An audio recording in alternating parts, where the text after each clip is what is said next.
दोस्तों ये तो कमाल का नज़ारा देखने वाला भाई डिम्पल सिंह और पवन सिंह के साथ। भाई पवन सिंह को देखते हैं उनकी खुशी का वो ठिकाना नहीं रहा। बता दें कि ये गोरखपुर होली समारोह का ये वीडियो है और पावर स्टार पवन सिंह के साथ बहुत सारे एक्ट्रेस डांस करे जिसमें डिम्पल सिंह पहुंच गई और पवन सिंह को देखते एकदम से खुशी हो रही है और खुशी हमारे पावर स्टार पवन सिंह को गले लगा दिया और झूम झूम कर आ रही है। और पावर स्टार पवन सिंह हर किसी के साथ डांस पे डांस किए जा रहे हैं।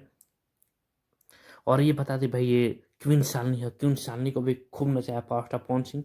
और इनके साथ रितेश पांडे और समर सिंह बहुत सारे कलाकार पहुंचे हैं। और गोरखपुर से कौन कौन इस वीडियो को देख रहा है तो पहले सबसे पहले इस चैनल को सब्सक्राइब किया। बता दें कि आप देख रहे थे प्रेम राज चैनल।